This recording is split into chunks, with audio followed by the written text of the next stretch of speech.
नमस्कार प्रेक्षकांनो, सुना येती घरा मालिकेच्या आजच्या भागामध्ये आपण पाहतो की मंदा मावशी आता उमा आणि पद्माकडे घरची कामं करण्यासाठी चाललेले असतात.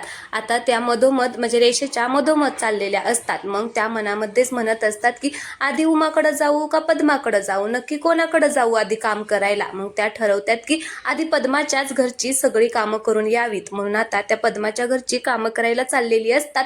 तर तिकडून शिवनाथ त्यांना आवाज देतो आणि म्हणत असतो की ओ मंदा मावशी, तिकडे कुठे चाललाय, आधी इकडे या, घरामध्ये लय कामं पडलेली आहेत, पटापटा आवरून घ्या. मग आता ती म्हणते की बर. आता ती तिकडे चाललेली असते तर इकडून आता भास्कर येतो आणि भास्कर म्हणत असतो की ए मंदा मावशी, तिकडे कुठे चाललेली आहे, इकडे आधी कामं करून घे, इथलं मीठ खाते ना, मग आता इथं आधी कामं कर. मग शिवनाथ तिकडून पळतच येतो आणि भास्करला म्हणत असतो की इकडचं बी ती मीठच चाटते की काय, बसत नाही, आमच्या घर बी काम करतेच की. मग भास्कर म्हणत असतो की पण पहिला मान आमचा आहे. तर सगळेजण तिकडून आलेले असतात आणि ह्यांच्याही घरातले सगळेजण इकडून आलेले असतात. म्हणजे उमा पद्मा घरातील सगळेच मंडळी आपापल्या साईडने जमलेले असतात. त्यावेळेस भास्कर म्हणतो की पहिला मान आमचा आहे. मग शिवनाथ म्हणत असतो की तुझ्या माहितीसाठी सांगतो, मान असा मागून घ्यायचा नसतो, मान मिळवायचा असतो, कळलं का जास्त. मग भास्कर म्हणत असतो की ए शिवनाथ, जास्त बडबड करू नको. मग शिवनाथ म्हणत असतो की मग मी ते पण तुला सांगतो ना, तू पण जास्त बडबड करू नको, मापात राहा. आता या दोघांचं तू मी नेहमी सारखी भांडणं चालू होतात. मग आता इकडे मंदा मावशी ओरडते आणि म्हणते की गप्प बसा, सारखं कुत्र्या मांजरासारखं भांडता, काय भांडता, लहानपणापासून मी तुमची ढुंगण धुतलेली आहे पण तुमचं काही अजूनपर्यंत सुधारला नाही, लहानपणापासून तुम्ही तसेच आहात.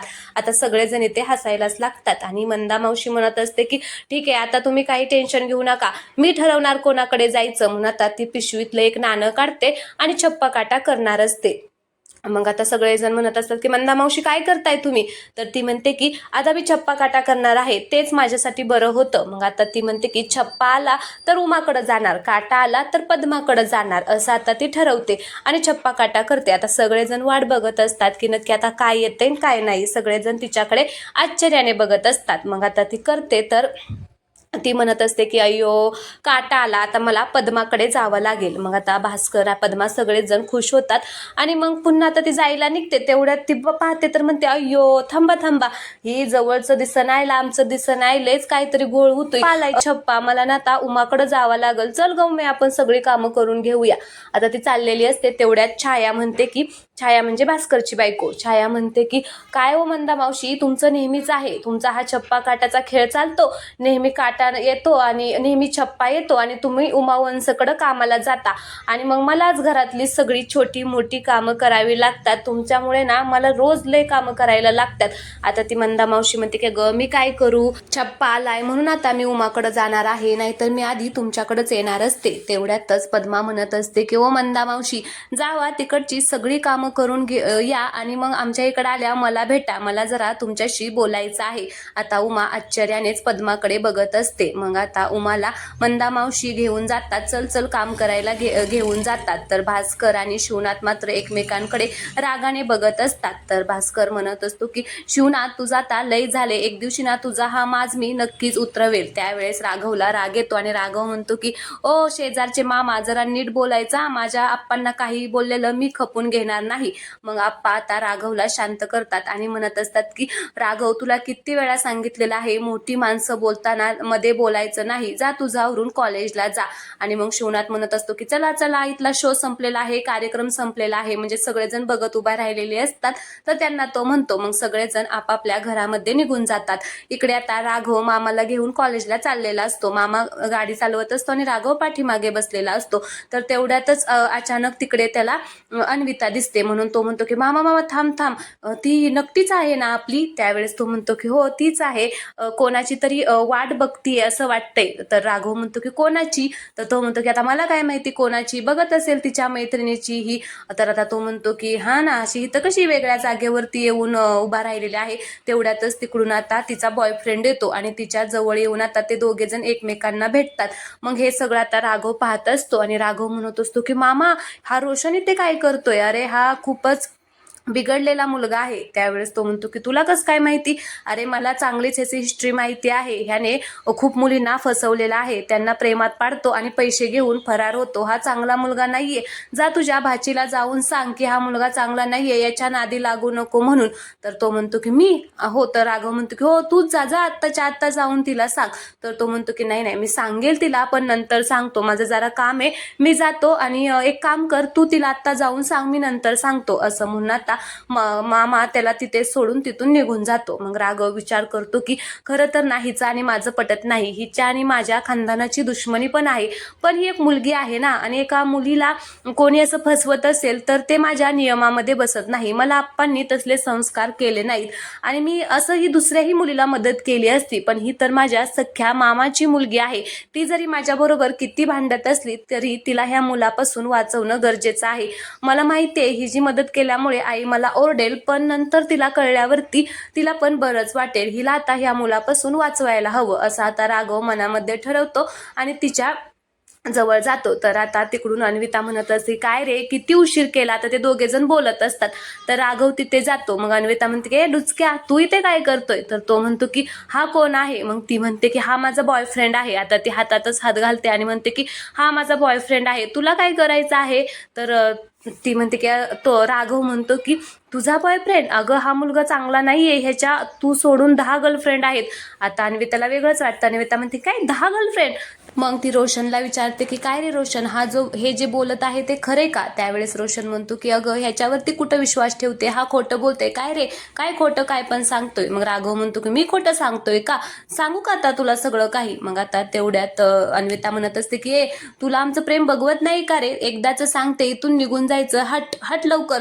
काही काय सांगतो काय, तुला असं वाटतं काय मी तुझं ऐकेल आणि माझ्या रोशनवरती मी विश्वास ठेवणार नाही, असं अजिबात होणार नाही. आत्ताच्या इथून चालतं व्हायचं. मग तेवढ्यातच आता तिकडून रुद्र येतो. आता रुद्रला पाहून अन्विता खूपच घाबरते आणि मग अन्विता रोशनला म्हणते की रुद्र दादा आलाय, पळ पळ पळ लवकर इथून. जर त्याने आपल्या दोघांना एकत्र बघितलं ना तर काही खरंच नाहीये, असं म्हणून आता ती त्याला तिकडून पळवून लावते रोशनला. मग रुद्र म्हणत असतो की हा राघव काय करतोय इथे. आणि मग राघवकडे तो यायला लागतो. तर आता राघव म्हणत असतो की सांगतोय ते नीट ध्यानात ठेव, तो मुलगा चांगला नाहीये, त्याच्या नादी लागू नको.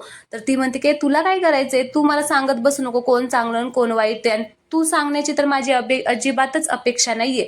तर तो म्हणतो की एक मुलगी म्हणून सांगतोय, कारण मुलींना त्रास झालेला मला आवडत नाही. तर मग अन्विता म्हणते की तुला मुलींना त्रास झालेला आवडत नाही. अरे काय बोलतोय. मग रुद्र त्या दोघांच्या जवळ येतो आणि तो अन्विताला म्हणत असतो की काय ग, हा तुला त्रास देतोय काय बोलतोय. तर तो राघवलाच म्हणतो की माझ्या बहिणीला काय त्रास देतोय, काय बोलतोय तिला. तर राघव म्हणतो की मी का तुझ्या बहिणीला त्रास देऊ, ही कोण लागून गेली काय महाराणी का, मी नाही हिला त्रास देत, उलट चांगल्यासाठी तिला सांगतोय. तर अन्विता म्हणते की तुला एकदा सांगितलेलं कळत नाही का, जा इथून, अजिबात माझ्यापाशी उभा राहू नको. म्हणून आता हाडहाड करून दोघेही एकमेकांना आता हकलवायचा प्रयत्न करतात आणि मग राघव तिकडून निघून जातो. त्यावेळेस आता रुद्र म्हणत असतो की काय ग, याने तुझी छेड काढली, काय केलं तुला.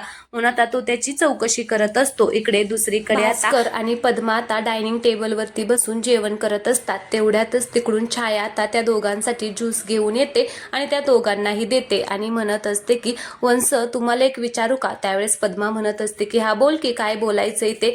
त्यावेळेस ती म्हणते की आपण एक नवीन मोलकरीण बघायची का. मग पद्माला खूपच राग येतो आणि पद्मा म्हणत असते की नाही, अजिबात नाही, कितीही काही झालं तरी नवीन मोलकरीण आणायची नाही. मंदा मावशीच आपल्याकडे काम राहतील, त्या शिवनाथकडे ती काम करते, म्हणून आपण मोलकरीण नवीन आणायची नाही, तर त्या शिवनाथच्या तिकडे तिला जायचं बंद करायचं, कळलं का. असं म्हणतात तिकडून आता रुद्र वैतागून आलेला असतो आणि तो आतमध्ये जातो. आता ह्या तिघांना धक्काच बसतो की याला एवढं काय झालेलं आहे. पुन्हा आता रुद्र काठी घेऊन बाहेर येतो आणि म्हणत असतो की आता ना त्याला मी सोडणार नाही, त्याने माझ्या बहिणीला त्रास दिलाय ना, आता त्याला अजिबात सोडणार नाही, त्याचं चांगलं हातपायच मोडतो. तर छाया म्हणते की अरे रुद्र कुठे चाललेला आहे.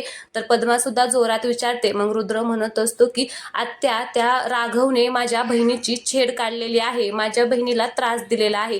आता हे ऐकून पद्माच्या पायाखालची जमीनच सरकते. तर आता भास्कर पण खूप चिडलेला असतो आणि भास्कर म्हणतो की त्याची एवढी हिंमत, माझ्या मुलीची छेड काढली त्यांनी, आता मी त्याला सोडणार नाही. तर पद्मा म्हणते की थांब रुद्र, तू एकटं जायचं नाही, आता चांगला चान्स मिळालेला आहे, आता त्या शिवनाथला मी सुद्धा सोडणार नाही, माझ्या मुलीला त्रास देतात का काय, असं म्हणून आता ते तिघेही तिकडे चाललेले असतात. आता सगळेजण, आई, छाया, पद्मा, भास्कर, रुद्र सगळेच जण मिळून आता शिवनाथच्या घरी चाललेले असतात. आता येतात जवळ तर पाहतात तर तिथे रेष असते. मग पद्मा तिथे पाठीमागेच थांबते आणि त्या रेषेकडे पाहते. तिला आता सगळं काही पहिलं आठवत असतं, 25 वर्षापूर्वी की तिने कसं आता इकडे जायचं नाही हा निर्णय घेतलेला असतो. पण आता अन्विताला छेडल्यामुळे तिला आता ते सहनच होत नाही. ती आता रेष ओलांडते आणि ती रेष ओलांडून आतमध्ये जाते आणि जोरात पायाने गेट आता पुढे ढकलून आता शिवनाथच्या घरामध्ये जाते, म्हणजे दारात जाते आणि ओरडते, ए शिवनाथ, ए शिवनाथ, लवकर बाहेर ये, कुठे आता लपून बसलाय रे, हिम्मत असेल तर बाहेर ये, असा ती मोठमोठ्याने ओरडत असते. मग आता शिवनाथ, उमा, त्यांची मुलं सगळेजण आता घाबरतात आणि आता पळतच बाहेर येतात.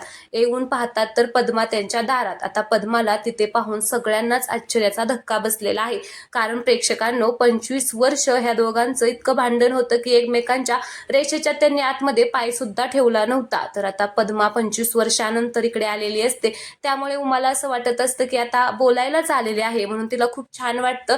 तिला आता पद्मा तिथे पाहून आनंदच होतो. ती पळतच आता पद्माकडे येते, तर पद्मा तिला हातानेच थांबवते आणि म्हणत असते की मी तुझ्या बरोबर बोलायला आलेली नाही. आणि ती शिवनाथला म्हणत असते की काय रे शिवनाथ, 25 वर्षापूर्वी मी या रेषेच्या पलीकडे यायचं नाही ठरवलं होतं, पण मी आज ही रेष ओलांडून का आलीये माहितीये का, मी तेव्हाच तुला सांगितलं होतं, तुझा माज उतरवायला, तुझी लायकी दाखवायलाच मी येईल इथे या रेष ओलांडून. आता शिवनाथ म्हणत असतो की पद्माताई हे काय बोलती तू, नीट बोल.